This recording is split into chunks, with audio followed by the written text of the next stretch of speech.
Hormonal health, it really refers to the balance and the function of hormones within the body. It's really common because of the fluctuating that's happening to these hormones. And that can affect then our metabolism and our fat distribution as well. So when we get that depletion in hormones, it affects those neurological changes. It can affect mood swing. We get that cognitive decline as well. Even little things like we have a decrease in melatonin, so our sleep is getting affected. It's compounded on so many different levels as well. Welcome to our special mini-series on women's health, hormones and menopause, launched in conjunction with World Menopause Month. This special series of episodes is dedicated to uncovering, understanding, and acknowledging the multifaceted aspects of midlife health through the lens of expert opinions and science-led treatments. Each episode aims to elevate the conversation around safe and effective healthcare for women, focusing on deepening our knowledge and recognizing the unique and profound challenges women face during perimenopause and beyond. I'm Bahar Etminan, the host of Ageless by Rescue podcast. Join me as we tap into a wealth of expertise from leading medical and allied health professionals, exploring a range of topics from hormonal optimization, sexual function, aesthetic beauty, and cellular wellness. My goal is to empower listeners with the information and expert insights they need to navigate menopause with confidence and optimal health. This series is also a great way to spark conversation with your healthcare provider and to share with employers, partners, friends, and family to help better understand the peri and menopause changes and challenges. I invite you to share these conversations and make them your own. Today, we're learning about the fascinating intersection of food, health, and well-being. I'm thrilled to have Zoe Bingley-Pullin as my guest.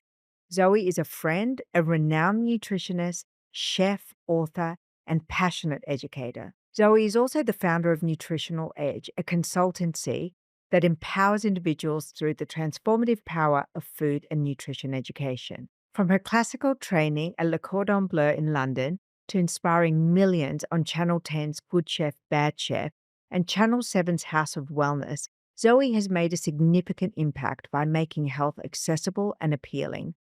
She's not only a media personality, but also a committed advocate, working with brands to promote nutritional awareness and currently seeing clients through her Bondi Beach clinic and online. Today, we're diving into Zoe's latest book, Eat Your Way to Healthy Hormones. This book is a culmination of her decades of research and personal experience, packed with over 140 recipes designed to balance hormones for every stage of life, from tweens to postmenopausal adults. We'll discuss the vital link between diet and hormonal health, focusing on key issues like perimenopause and the dietary tactics that support bone health, muscle strength, and overall longevity. Zoe shares tried and innovative strategies on how simple changes in your diet can dramatically improve your hormonal health and overall wellness. Zoe, I'm so happy to have you back on the show. It's very few guests I actually have back twice, but I always feel with all of our conversations,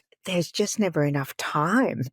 Yes, I feel the same way, isn't it? I mean, health is one of these constantly changing and evolving areas. And I feel absolutely thrilled to be in practice and creating information that not only reflects what's happening in my own life, but in my client's life, and just generally the questions that we're asking out there when it comes to female health. Do you think that there's been this explosion in conversation and awareness around hormone health? Because for me to have you write a book about hormone health is so exciting because, yes, exactly, because I had my first big hormonal health journey, I guess, since puberty was during pregnancy, and you personally guided me through that journey. And you devised a nutritional plan for me, which I followed throughout my pregnancy, post-pregnancy. And now, that I'm in menopause, I get to kind of plug into your insights and knowledge and research again through this hormonal health plans and 140 recipes that you've created. Yes, it's a lot there. What's wonderful is finally, I think we're sort of normalizing this dialogue as well. I mean, I know my own personal experience, I've watched my own struggles, my own IVF struggles. I then found out I was perimenopausal at a very young age. I was 39.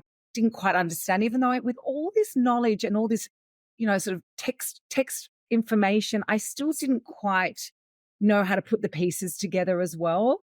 So I kind of went on that journey for sort of that 6-year period. I'm 46 now. I don't have my period anymore. And I've been able to sort of mitigate so many of those symptoms with a good diet, good mental health plan as well. It's not just diet alone. It's trying to kind of support that mental health journey that we go through. And also, creating my sort of support network around me as well. So yes, to answer your question, we are talking about it more and more and more, but it's still not enough. Okay, let's get some definitions around what we're talking about, because we're going to spend the next 30 minutes talking about how diet and nutrition, specifically nutrition, can support perimenopause and menopausal symptoms. And I would love for you to kind of lay the background as to what happens to our hormones. And in your definition, what is healthy hormones, and what are we going to do through nutrition to support that healthful journey of our hormones? Look, I think it's important that hormonal health, it really refers to the balance and the function of hormones within the body, and which plays a critical role in helping to regulate these different physiological processes. During perimenopause, what we have is we have this huge fluctuation, but obviously we're getting the ultimate end journey, or the journey down the menopausal path, which is the complete decline or majority decline in our estrogen. But what we have is these constant fluctuations in these particular hormones. I mean, they're calling this the second stage of puberty, because again, it's like when we went through puberty, we were having such changes within these hormones.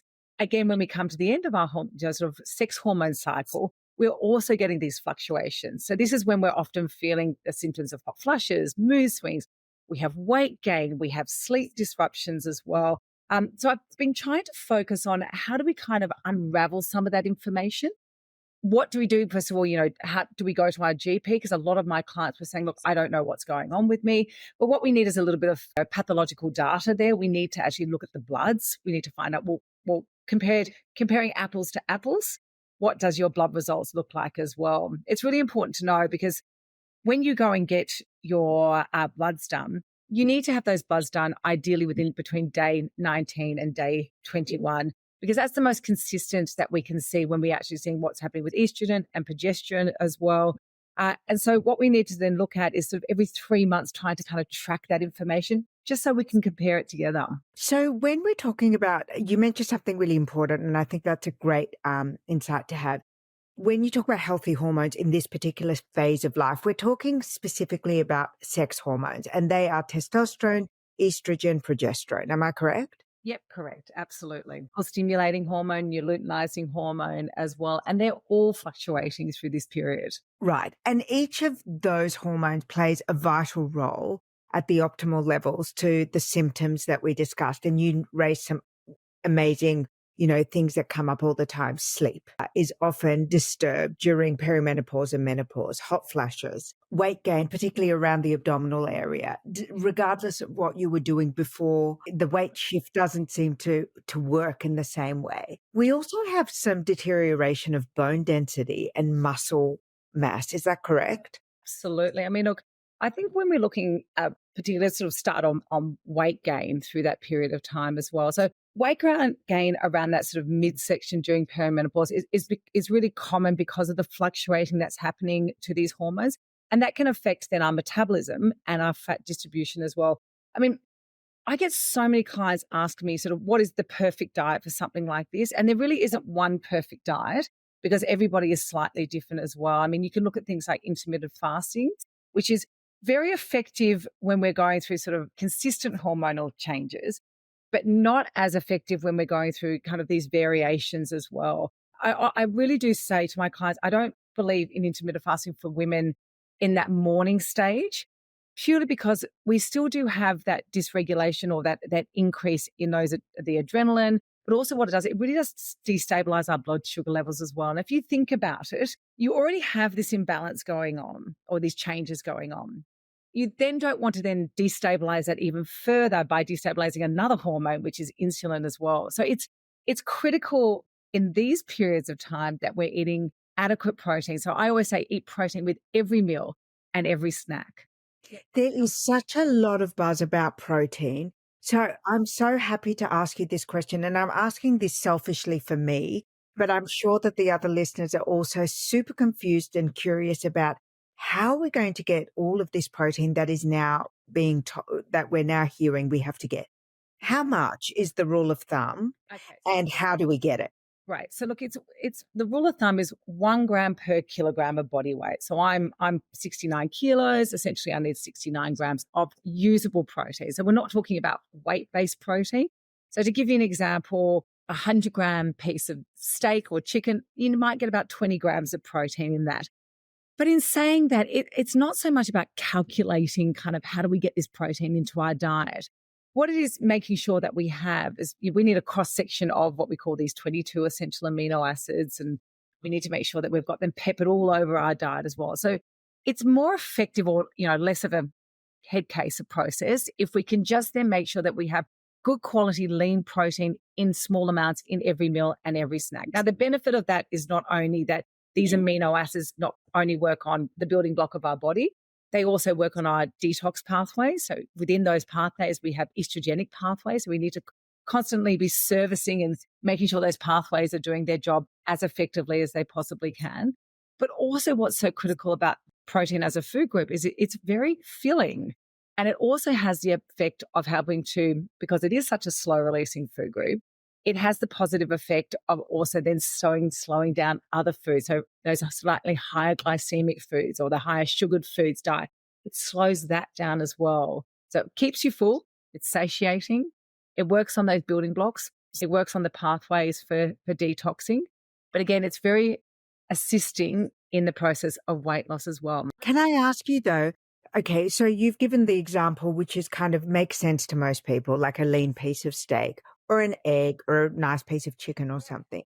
But in your recipes, I'm really curious, how have you gone about making sure that, if you do need to up your protein intake, that we understand where other sources of protein could be? Well, the good thing is that protein is in every food. It's the building block of every food as well. It's just making sure that you've got effective versus sort of less effective forms of protein in there as well. So within my cookbook, we did lots of case studies as well. I spoke to a lot of my clients and I asked them, well, how much time do you have to actually eat in the most healthy way that you possibly can to support your hormones? What is your cost as well? Can you afford to then go and buy? Not everybody can go and afford to buy grass-fed lean protein and eat that in every single, main meal. It's too expensive that way as well. So I really looked at trying to get some of those other really good quality forms of protein, legumes, pulses, nuts and seeds, and trying to make sure that they are at least in every single diet. So we've put them in food plans. We've got fabulous lists within every phase, because within this book, what I wanted to do, and obviously my focus, my personal focus was I'm in that perimenopause, menopausal phase. But I've got a 10-year-old daughter who's going into her first sort of major hormonal cycle as well. So I really wanted to sort of look at something that could sort of support each of those phases. It's crazy, isn't it, when you have that household where you've got, I've got a 14-year-old and I'm menopausal. And so you're cooking, it's really smart. Like I love this concept of your cookbook so much, because it is often the case that in that one household, if you're menopausal, if you're a parent, is that you are catering to different hormonal stages of other people in your family, whether it's your partner, whether it's your kids, or if you live by yourself or you're cooking just for yourself. You want to have some strategy so you don't have the same boring meals all the time, and also the wrong food that's not supporting you. And I've never actually seen a cookbook for hormone health. I was so excited when you told me you were writing it and so thrilled it's out. Yeah. Look, I am so passionate about exciting people through healthy eating through food. It's just, as a nutritionist, who's been in private practice for 20 years, I've just seen that often what we don't have is that we don't have that foundation set up correctly. And it really is not as hard as what we think it actually is as well. And from a cost point of view as well, you don't have to be eating every single variety of food to get really, really good nutrition in your diet as well. It's just kind of really pinpointing what are the key things that can help, what the key food groups that can help support that as well. Even when we look at sort of gut health as well, there's just so much research now that talks about sort of how those hormonal changes particularly with sort of that gut-brain axis. You've got to remember there is a link between our gut, as we know, and our brain. And if we get that constant sort of inflammation process happening, or we get that disruption, it affects our hormones as well. So it can increase things like what we call dysbiosis, or our poor microbiome. And what that really kind of needs is that needs that as much diversity as we possibly can as well. So it's eating foods that are, rich fermented foods. But how do you do that? So, for example, kefir is such an amazing product. It tastes like yogurt. You can hide it in so many different foods. So can you put it in a smoothie, for example? Put it in a smoothie. I mix it into soups. So instead of putting sour cream, I'll put kefir in it as well. You've got coconut kefir. So you've got, for people who are lactose intolerant as well, they can sort of steer down that path as well.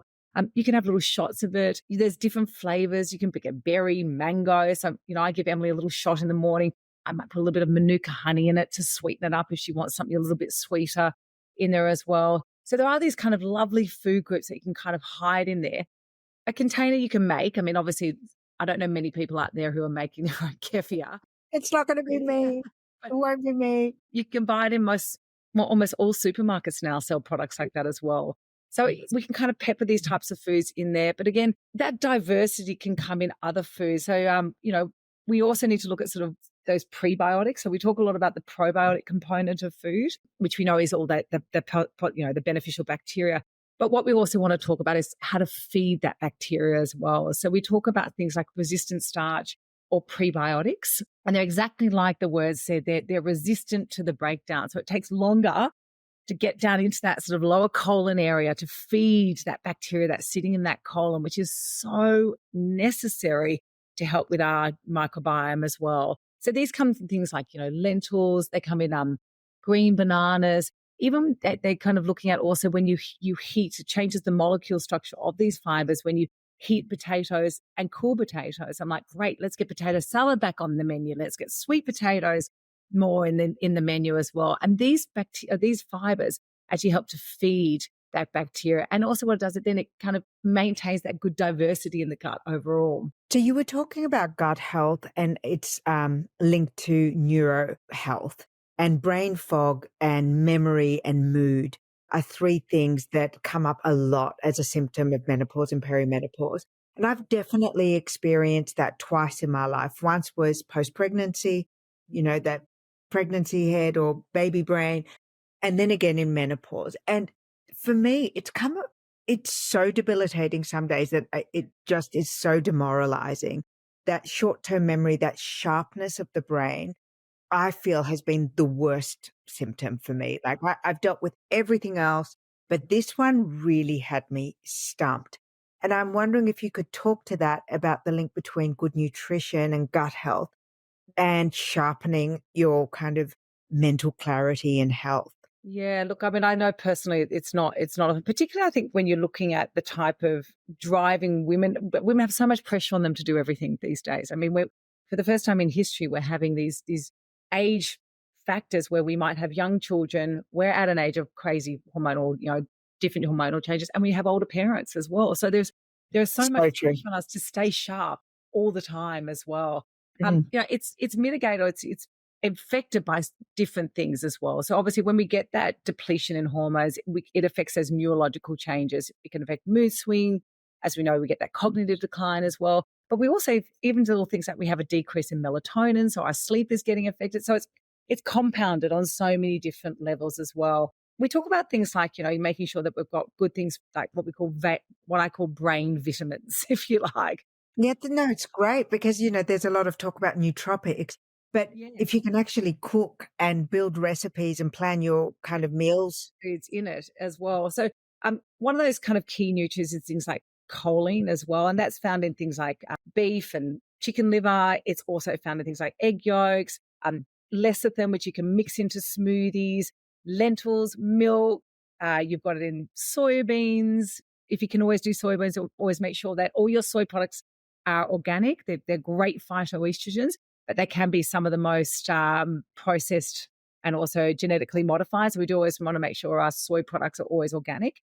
They're in spinach. So incorporating all of these types of foods, now this helps to increase something that will actually help to support those neurochemicals as well.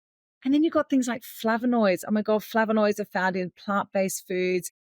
They're anti-inflammatory. They have a really positive effect on our brain and help to support like the cognitive decline, help to support decreasing cognitive decline. And again, these can be found in things like different types of teas as well, get good antioxidants, citrus fruit, lemons, limes. You've got isoflavonoids as well, like we said, which are in our soya products as well. We've got things like flavones, which are in things like celery and parsley and capsicum, mint, chamomile. So there's such a great way of adding these, really yummy, overall good foods. And then again, we need to make sure we've got a big cross section of fats in our diet. I mean, we like in the Mediterranean diet, we look at such, how they've got such a fabulous effect with decreasing cognitive decline overall. But make sure that you do have these mono and polyunsaturated fats. You've got to remember that the brain is 60% fat. We have to constantly be replenishing and requires an optimal amount of fat. It also helps, as we know, support the decline. It supports the process of blood sugar levels in there as well, as it slows that process. And it also helps, again, obviously, to satiate. So extra virgin olive oil, olives, avocado, nuts and seeds in our diet. Hemp seeds is an amazing one. I think hemp seeds is probably one of the most unutilized of all the seeds. Really? Exactly the right ratio of omega-3, 6, and 9 that the human body needs to absorb it as well. So peppering all these foods throughout our diet is going to help with supporting that cognitive decline. Zoe, one of the things that I have noticed in your social media content, which I love, is that you have really leaned into strength and weight training. And I used to kind of think of you as a cardio girl. And, we've traveled together. We've gone to exactly, like we've been to Gwingana together, and Gwingana is like an incredible wellness retreat in Australia. And I remember before they even opened it, we were invited to experience Gwingana. And I remember watching you approach cardio like an athlete. And I was such a Luddite. I was like sitting in my villa going, I just don't know if I can keep up with this girl. But then I discovered the joys of cardio. But now I understand that really strength-based training, weight training, things that are going to support my bone health, my muscle mass are more my friend than cardio.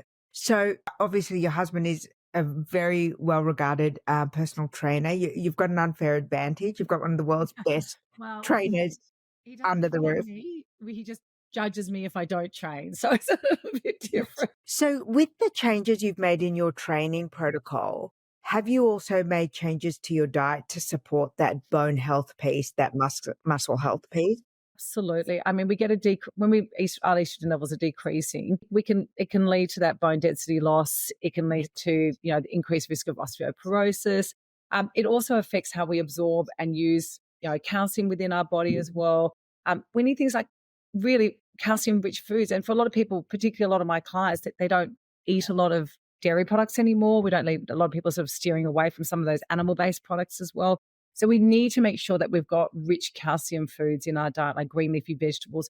You can fortify it if you want as well, but we also make sure that we've got to have some really good quality vitamin D products in there as well. And we know this is what we call the sun supplement as well. So it's a little bit harder to actually get in it. In some cases, it's just better to go straight into supplementing as well for this case. That's what I was going to ask you. What's your take on, so, I mean, I love that you're a very holistic nutritionist. Your approach is always food and nature first, and then, wellness protocols.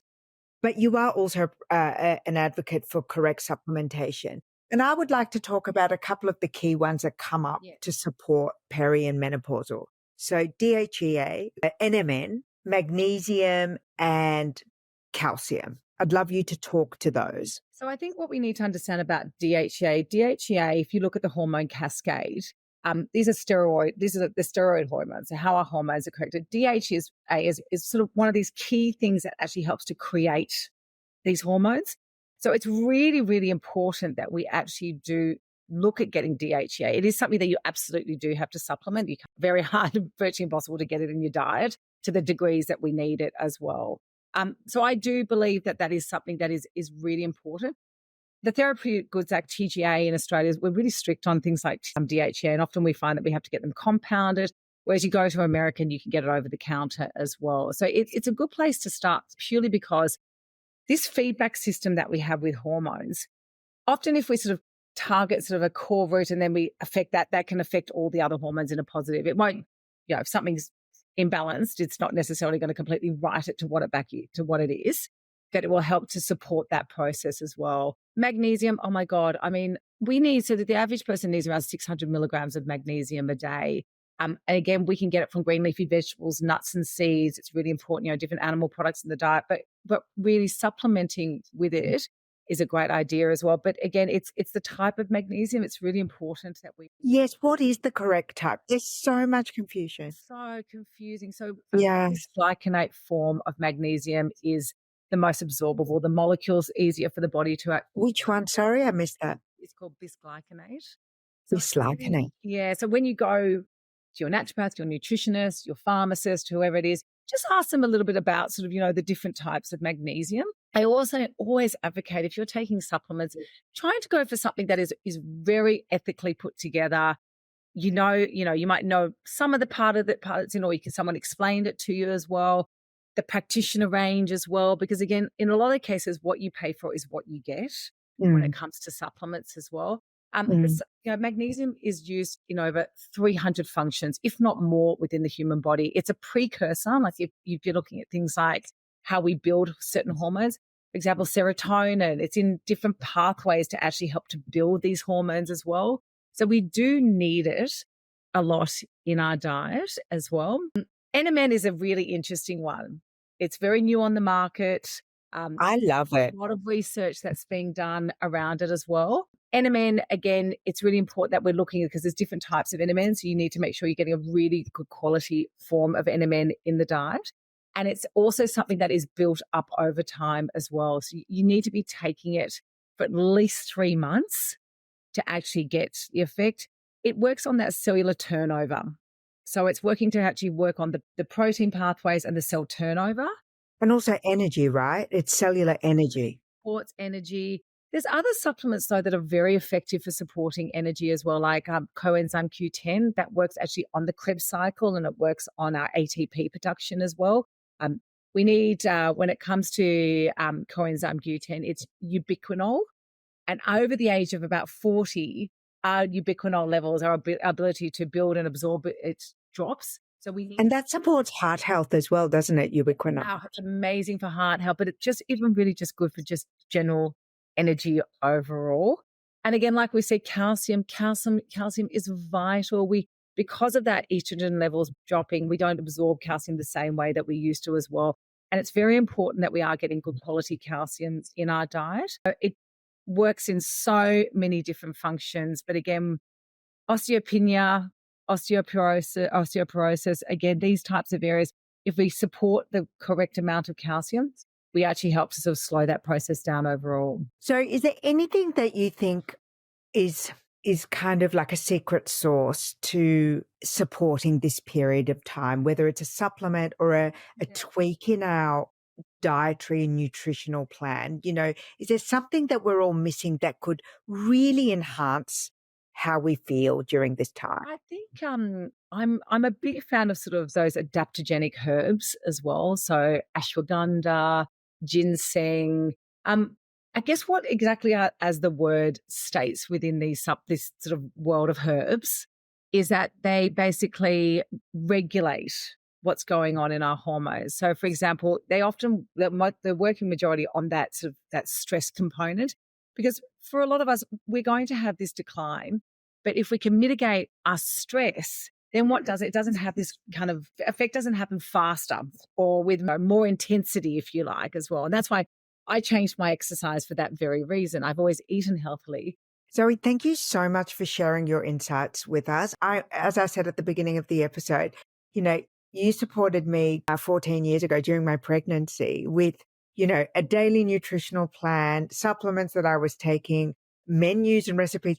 I still, to this day, cook your salmon recipe. I came to one of your cooking schools and I do it with all the variations of the book. I love it so much. And I used to hate salmon, and I Like you taught me how to fall in love with food. And I think this next phase is really an exciting phase. And I'm really proud to have had this episode as part of our hormonal health series and our menopause series. So thank you.